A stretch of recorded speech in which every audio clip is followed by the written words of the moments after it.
10% of the workforce is unemployed. Mnuchin says maybe business could be back in May. A task force on reopening the economy.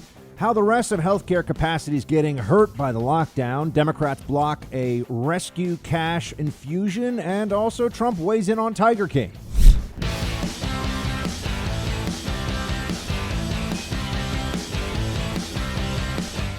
Welcome, everybody, to the Buck Sexton Show. Whew, man, it is Thursday, April 9th. I just say that out loud because I had to ask producer Mark before we started the show, what day is it? What month is it? What's going on? Man, this is just a crazy repetition of this lockdown scenario, this house arrest situation, day in and day out. Feels very much the same. Don't get to see people, don't get to do things, just locked in here. But we have a lot to talk about today. And I am so grateful, so thankful to be able to talk to all of you, to have a discussion with you about what's happening in this country. There's a lot that's going on. There's a lot for us still to process. First off, the 10% of the workforce being unemployed right now. It's more than that.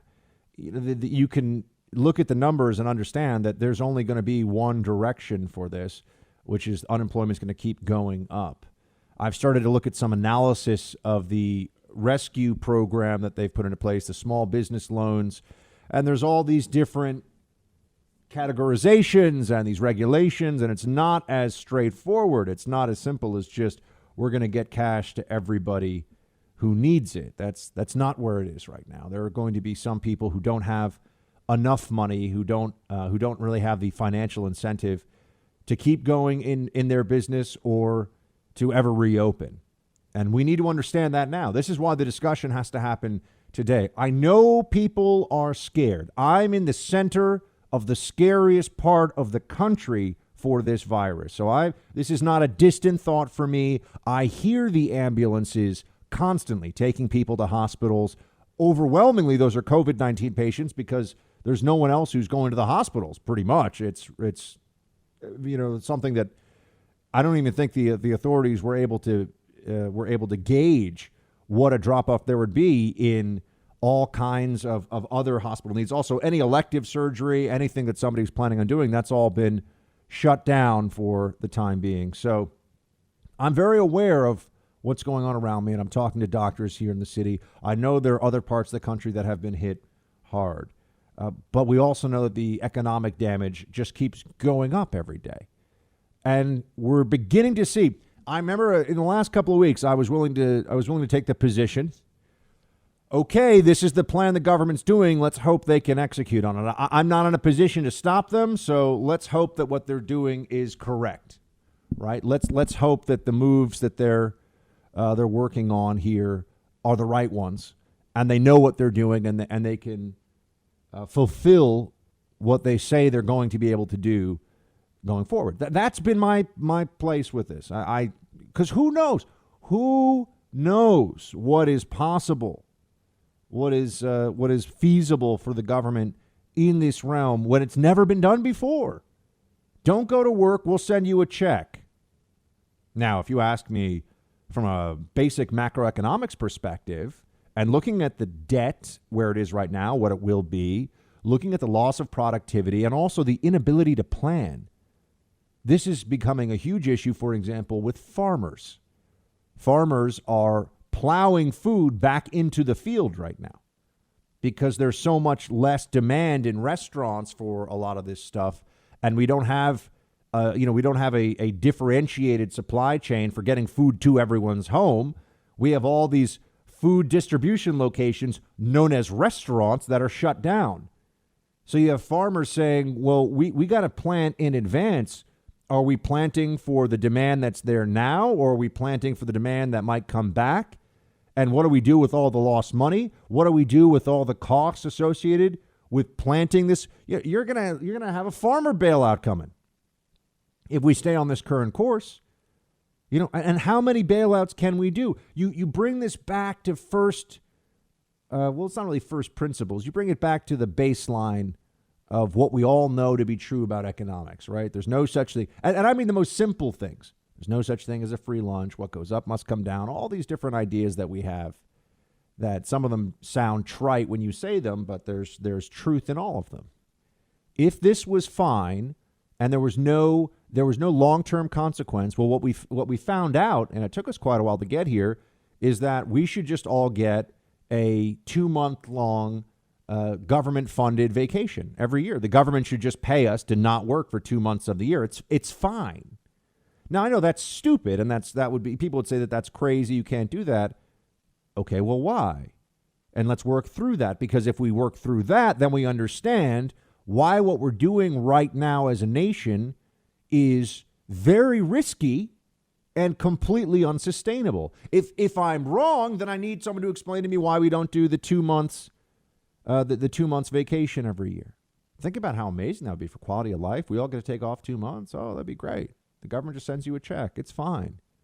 Doesn't matter how much money they spend. This is good for our collective mental and physical health, right? If we did that, I'm saying, if we did the 2-month vacation. This is a 2-month lockdown in the midst of a pandemic. It's a different thing. But if you look at the principle of economics that's at work, find me the differentiation. Explain how this is how this does not line up in terms of the money that's being spent.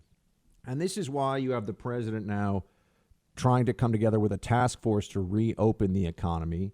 You have Mnuchin saying, Treasury Secretary Mnuchin saying that we may get back to some businesses being open in May. The CDC has given new guidelines for essential workers that even if you've been exposed to somebody with COVID-19, you can go to work. And it's the stuff that you would expect. It's basically what you would do. And I'm just going to say it. It's the same flu prevention measures that you'd have in place, right? It's a respiratory disease. So you wear the gloves, you wear the mask, you don't cough on people, you don't congregate. These are the person-to-person preventative measures. Well, if those are sufficient for critical employees, why aren't they sufficient for more employees? Are we taking undue risks with our essential employees? And also, I know, don't even get me started on who's essential and who's not. In California, as I understand it, gun stores are not essential. Weed stores are essential. That has been which is the most California thing ever. That's quite a designation, right? Can't defend your home, but we'll give you plenty of weed to smoke while the home invaders are breaking in. So there's so much going on here, and we're forgetting a lot about what we thought we knew about ourselves as a country, and that's what I find so troubling. You know, I've been trying to point out some basic factual truths. I'm not saying analytic truths, but if I say something, and I do this on Twitter, which is one way that I get a message out and then get antagonized by all the blue checks, as well as a lot of conservatives who seem to believe that we should do whatever the government tells us and not question it.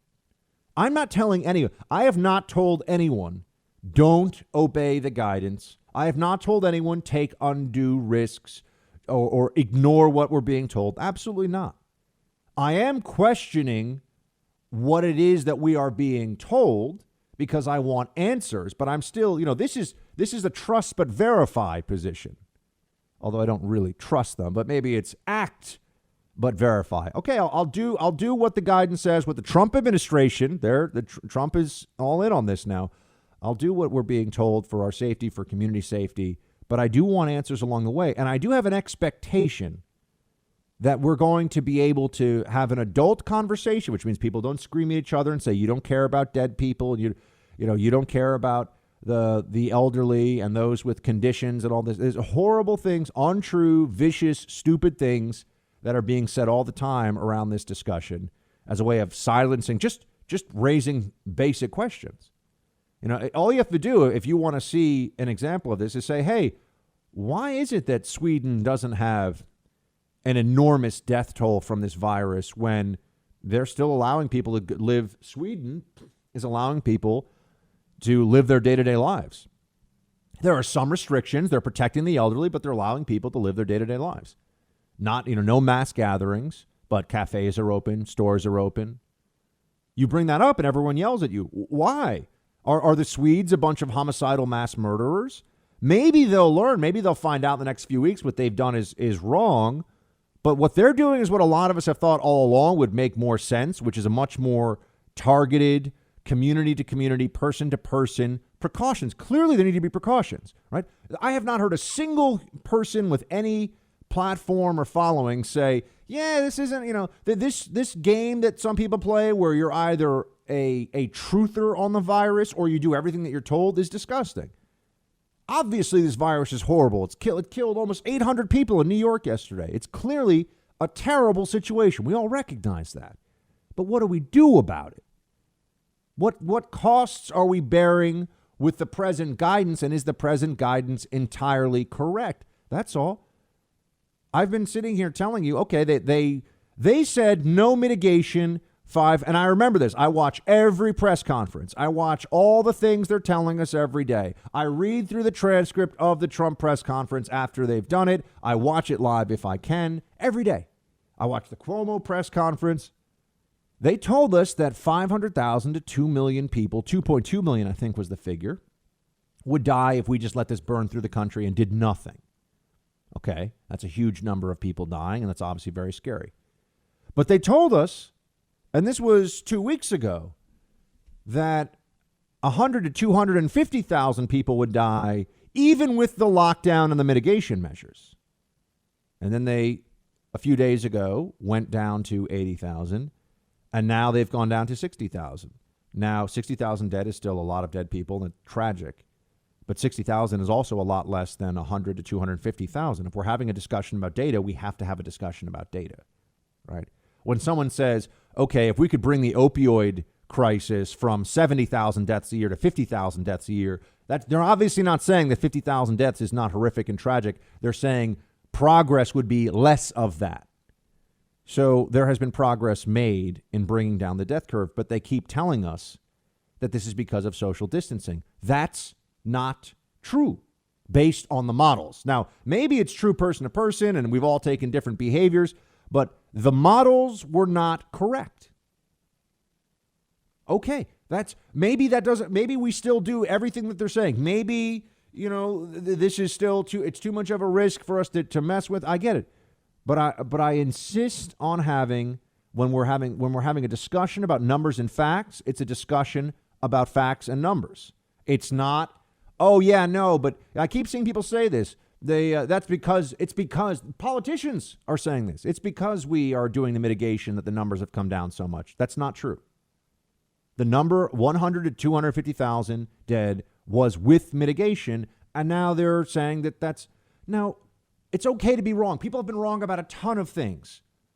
But we've got to stay in the realm of a focus on truth and reality, or else the government response to this is going to spiral off into Never Neverland. I mean, we're going to be doing this forever.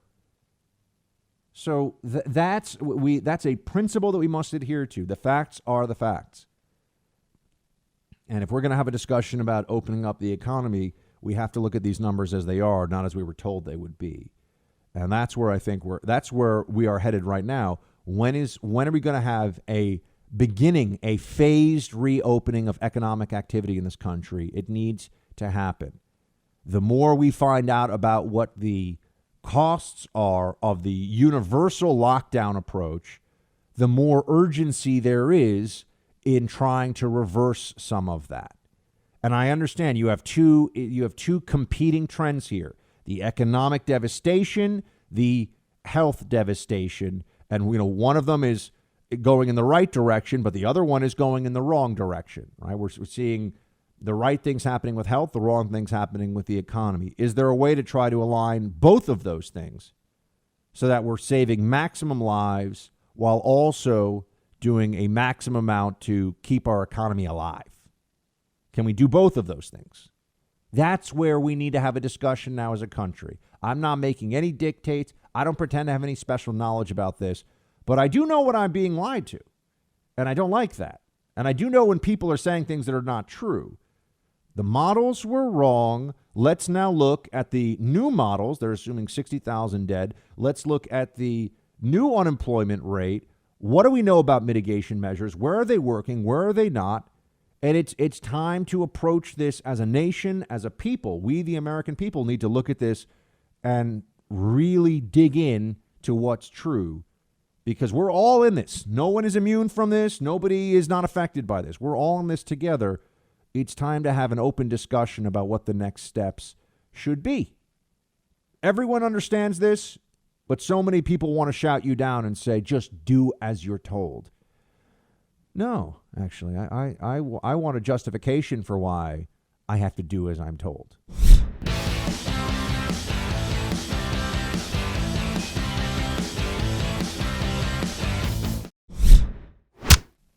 If the hospitalization rate keeps decreasing the way it is now, then the system should stabilize over these next couple of weeks, which will minimize the need for overflow on the system that we have built in at Javits and at the USNS Comfort. So that is all good news. There's a big caution sign. That's if we continue doing what we're doing. If we continue doing what we're doing. We are flattening the curve because we are rigorous about social distancing, et cetera. So if we continue doing what we're doing, then we believe the curve will continue to flatten. How long? That's a fair question to ask, isn't it? How long do we do this? And the moment that we stop doing what we're doing, if the curve begins to jump up again, if the curve goes in the other direction, do we go back to this? Now, remember what I told you before. There are economic planning decisions that are being made about things like food, about things like the medicine that we need for people to stay alive. And I'm not talking about COVID patients. I'm talking about the rest of the healthcare system. There are a lot of people out there that are struggling with serious diseases. There are people who need cancer treatment, who need cardiac surgery. There's a lot of stuff out there, folks. And our healthcare capacity overall right now, our non-COVID healthcare capacity is plummeting. You know why? Because you need an economy to have a healthcare capacity. And that's getting much worse. So we're told, okay, we're flattening. We were initially told, and I'm just going on what the facts were as presented.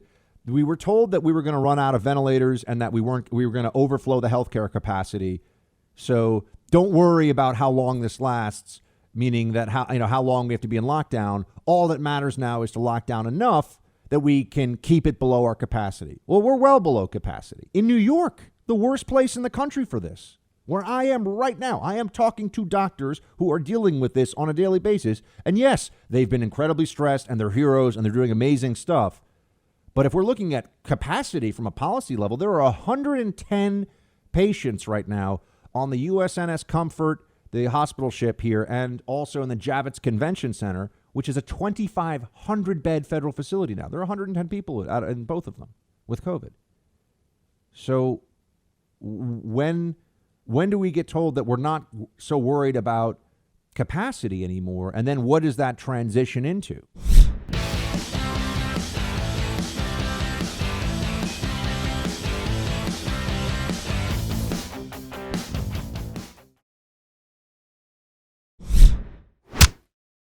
Before the president said anything about it, there was fair and balanced coverage of this very promising drug, and the fact that it had such a long track record, that the risks were pretty well known. And as soon as he said something positive about it, the media's been on a jihad to discredit the drug. It's quite strange. First of all, I love that the Attorney General, like I do, uses the term jihad in general discourse now. Producer Mark, you've heard me say it on the show a few times, right? I use it the way some people use the term crusade. I'll say jihad. And there's the Attorney General, a brilliant man, who's just throwing it in there. Yeah, you've started a trend, Buck. I mean, does the Attorney General listen to this show, folks? I know he has. Or at least I believe he has. I was told once that he has once in a while. I'm not saying he does every day. He's got a lot of things going on, but I think I've certainly talked to the man. We'll see. But I don't know. I don't want to take credit for that, but the Attorney General's saying it now, so there you have it. I know other people say it too. I'm just kidding. Who knows? Where was I on this one? Oh, yes. Chloroquine, hydroxychloroquine. What better test case could we come up with for how deranged and insane the media is in their jihad against Trump, then the turning on a drug. Look, if the drug doesn't work, of course, I don't want people to take it. No one wants people to take it if it doesn't work. We don't know. We don't have anything better. This is a really straightforward thing. This is not complicated. Every drug in existence has side effects. There's no such thing as a major pharmaceutical that does not have some effect on the body, right? Whether you're taking Tylenol, anything that you're taking for real medical reasons would have a toxicity level. If you overdosed on it, that would be a huge problem, could even possibly kill you, depending.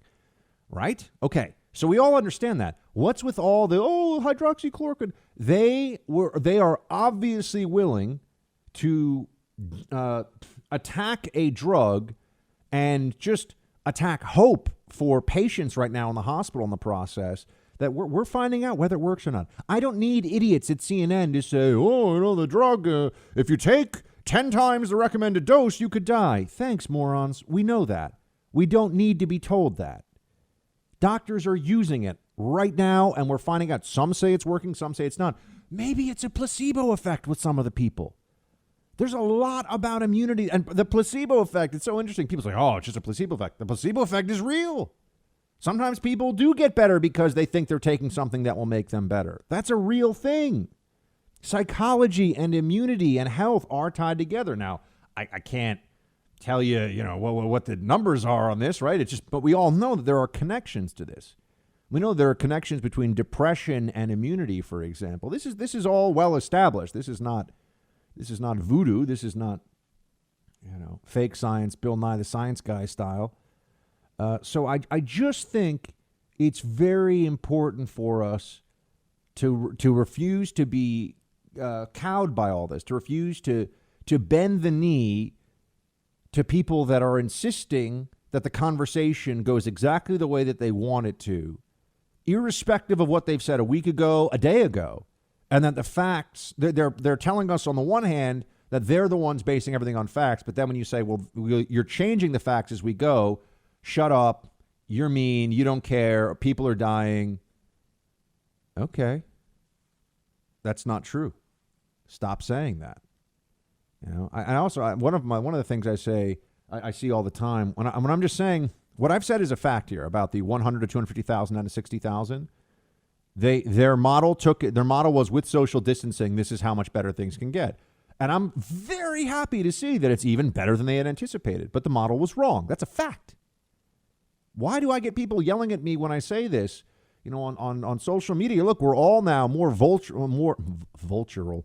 Whoops. Well, there are a lot of vultures on social media. We're all more virtual than we've ever been. This is now, human connectivity is increasingly digital. So, but when I put this out there, I get people say, yeah, you go first. I hope you get COVID-19. Why don't you go outside, see what happens? And to those morons, I want to say, I'm outside every day in the center of the outbreak with the most people dying, constantly worried about my loved ones and friends and colleagues. So I'm well aware of what's going on and the risks and the nightmare that we're being put through. I'm living in the nightmare. But I still think that the truth is the truth, even when things are really scary and bad. I really do believe that. I think that we have to adhere to that. And that's why when we're looking at these unemployment numbers and we're looking at what's happening to the economy, it's exactly as some of us have been saying it would be. I'm trying to keep a balance on this show between telling you truths that I believe are necessary while also not, I'm not panicking. I'm not despairing. I don't do that.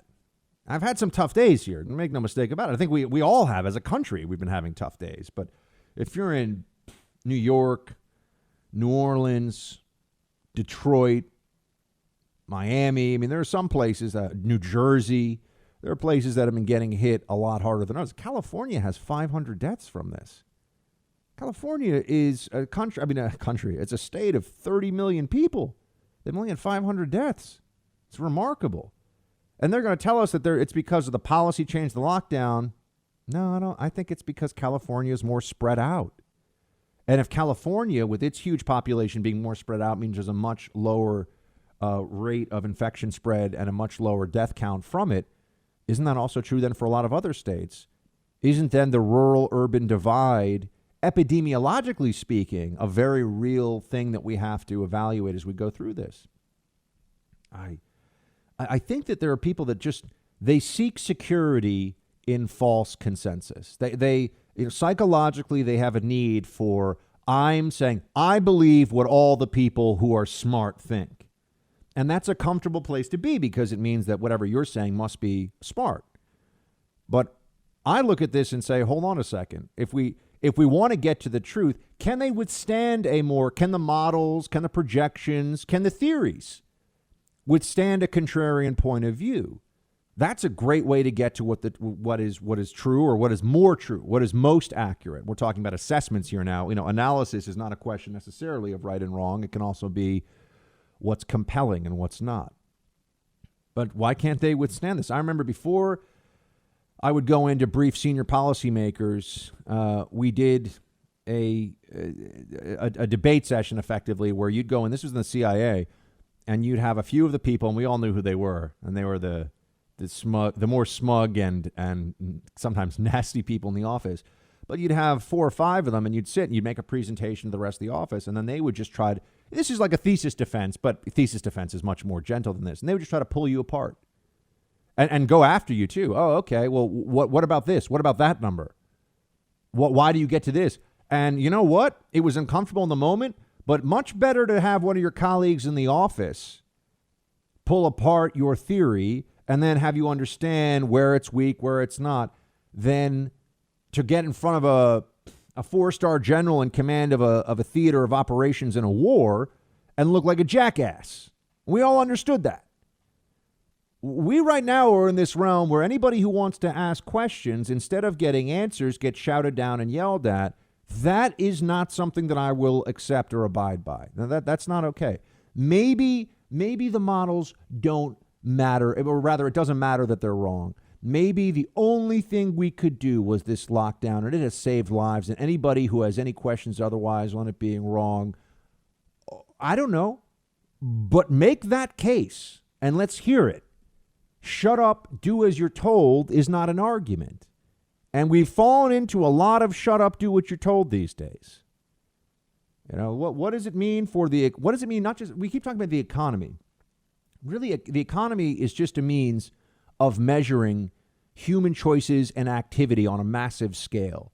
The economy has impacts well beyond just the money in people's 401ks, these things. We've reduced the economy, the symbols of economic activity. We've reduced them to numbers on a page, not understanding that there are real implications for all of this.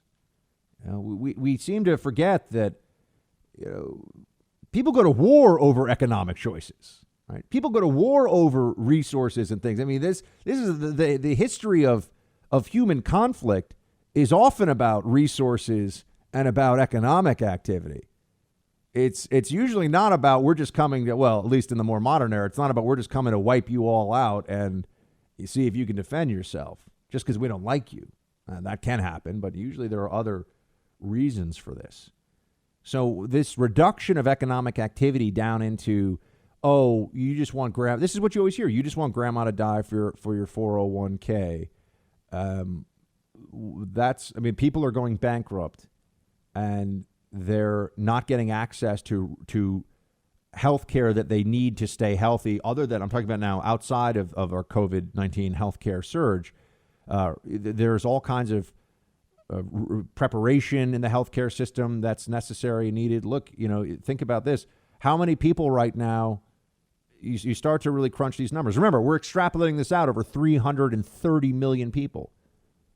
How many people are not getting, and I'm not trying to scare anybody, how many people are not getting a mammogram in the over the next 2 to 3 months, and that could be the difference between living and dying? Does anyone want to try to calculate that? How many people think that they might be having some kind of a heart condition and an arrhythmia or whatever it may be, but they're not going to go into an emergency room because they don't want to be near COVID-19 patients, and there's no other hospital system in place, right? Do we calculate that into any? And I'm not even talking about the drug overdose deaths, the physical abuse, the child abuse, the depression, all these things. people are going to start to freak out soon. Are we allowed to talk about that? Do we give voice to that? I mean, some people are saying, I'm already freaking out, and I understand that. If you're watching, some people spend years, decades, building a business. Now it's gone. Grocery store still open, but if you are a person that sells, other consumer goods, sorry, that sporting goods store that you set up with all of your life savings. Maybe 5 years from now, the government will get you half the money back for the rent you're paying in the meantime. Good luck with that. Oh, if you have a problem with that, you must not care about all the people dying. This is what the discussion has turned into. And I got to tell you, I'm surprised. All these conservatives out there, all these, give me liberty or give me death, don't tread on me, Tea Party tough guys that I know from across the media, a lot of them, not a lot to say about this. Yeah, Dr. Fauci's brilliant, and, Deborah Birx is amazing, and just do whatever they say. And sometimes you got to lock up people that want to take the kid for a walk in the park, and, that's just the price we pay. Wow. Like sheep, we bleat and go off into the long, cold night. That's what we're left with here? Maybe the guidance is all correct. Maybe it's all right. Can we talk about it, though? And can we demand some answers that aren't rooted in shut up and do what you're told? I want to know. I think this has profound implications for the future of this country. However long this lockdown continues on. Profound implications. And we're just beginning to see what they are right now. Team, if you think I'm wrong, let me know. One of the amazing things about this show is that we have listeners in all 50 states. I mean, we have people all across the country. And some of you may think that I'm off on this one. But I want answers that are real answers. I want the respect for the American people's intellect and ability to discern and be reasonable and be adult. I want that shown in the process of the discussion going. Now, I think the administration is doing that. I'm talking about the media and the argument, the debate that's happening between people around the country right now. I want it to be one with much more respect. I want it to be much more fair-minded and not assume bad faith and not assume inhumanity from the other side. We need a task force to get this economy back open. We need to figure out when it's going to be. We need to look at all of the data, all the numbers that we have, reevaluate, retest, look at everything we've got. We're in this together. We got to fight through this. Sitting back passively and just allowing people to dictate to you, I do not think that's a recipe for success defeating the virus or keeping this country together.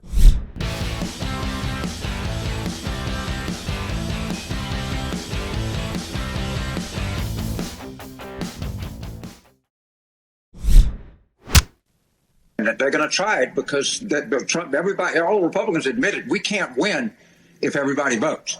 And so my kind of mission here in the short term is to sound the alarm to say Mitch McConnell and the Supreme Court, they're going to do everything they can to hold on to power. And Speaker Pelosi and Leader Schumer, we got to dig in and make sure these states have funding to conduct these elections and to put pressure on to make sure they're done fairly. This thing in Wisconsin was one of the most awful things I've ever seen in my life. Just the extent that what they will go to hold on to power. And it was all about one Supreme Court seat in Wisconsin. They will kill people to stay in power, literally. They will kill people to stay in power, literally. That's James Carville. A respected voice still among Democrats. I'm actually a fan of Mrs. Carville. I'll just tell you guys that. I think she's a great lady. But what James is saying here, he's not. Look, I'm frustrated. It's wrong. It's gross, but he's not alone. This is going to be something that you hear now. Think of all the insanity that we were subjected to during the first 3 years of Trump's presidency from people who were claiming that things were bad and terrible and treason, and any day now we're going to go to war with North Korea, and the election was fraudulent. They kept saying our democracy's at risk. Our democracy's at risk. And as I've told you, we now have a situation where if Trump wanted to, he could be an authoritarian. If Trump wanted to, if that was who he was, He has the best shot since World War II, no question, to be an authoritarian. Is anyone who's rational even a little bit worried about that? No. Trump's like, I want to get people back to work. I want to get the economy going again. I want to save as many lives as we can, but I want to keep the country going. I want the American people to go back to living their lives. You know, it's a moment here we got to stop and say, thank God that is the attitude of the president that we have. It wouldn't be the attitude of every president. There'd be a lot of people, a lot of Democrats. If you put them in power right now, they would see this as an opportunity to fundamentally transform America because of a panic and a fear that's way worse than what even happened in 2008, 2009. When we know that they were exploiting the situation, we know that they were using it for political advantage. But they're going to say that Republicans are killing people to stay in power. Get ready for that. You're going to hear that every day until the election.